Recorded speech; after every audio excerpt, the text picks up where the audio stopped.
Hello, sports fan. This is Steven here for Sports Choice Plus, and I'm bringing you a very special breakdown. I'm going to be bringing you the Jonathan Taylor possible trade destinations. Before I get right into that, I want to make sure you're subscribed to the YouTube channel so you can get all the updates and all the breakdowns.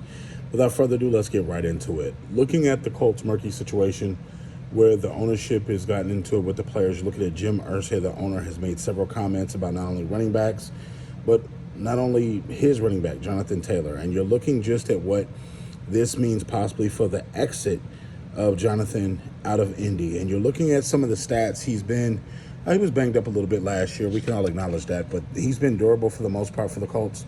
And you're looking just at where this potentially could lead this team overall in the offseason. It could lead to a murky start for them. It could lead to a lot of bad things because you got to think this is a Colts team that wants to get back on track and wants to get back to winning ways.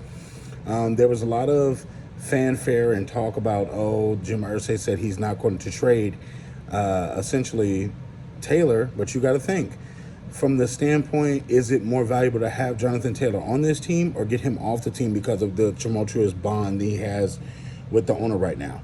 That remains to be seen. We don't know, but if he is traded, I got a couple of teams that he could possibly go to. We're going to start out with the obvious. Because they have the cap space, because they're essentially offloading a lot of different talent, you want as many cornerstones on this roster as you can. You want as many guys that can not only be leaders moving forward on this team. You're looking at the Arizona Cardinals.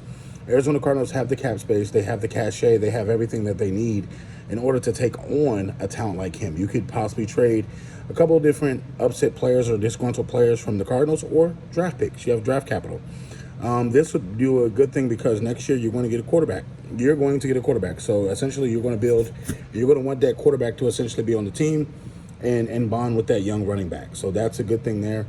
He does want to get paid, so that may, limit what you can actually do, but that's a big start there. Coming in the next spot, you're looking at the Buccaneers. The Tampa Bay Buccaneers have a loaded roster. You got to think they got Mike Evans, they got Godwin, they got Baker Mayfield playing quarterback right now, so that may bode well for them moving forward. They got weapons all over the place. The only piece that they're really missing is running back position, who can essentially stabilize that franchise and give them a three-headed monster that really is one of the best in football. I think that Mike Evans has a lot left in the gas tank. So you're looking at possibly this team making a run for the NFC South and possibly being a playoff team and rebuilding after Tom Brady in a faster fashion that they would if they didn't have that running back situation. So that's another spot. You're looking at the Chicago Bears coming up next. The Chicago Bears have Justin Fields. They got Clay, they got DJ. They've got a lot of different offensive weapons. This will be the icing on the cake, and this will put them over the top as the possible champion of the NFC North. Looking at what they can do, playing outside, he's a downhill runner. Jonathan Taylor's a downhill runner. He doesn't catch the ball as well as he runs the ball, but you got to think that can change. With a quarterback that runs like Justin Fields, that's a dual threat option right there. Put it in his belly, rip it away, and go. Like, you got to think this is a formidable running back that's one of the best, that led the league in a lot of different stats the last couple of years. So you got to think he can fit in Chicago.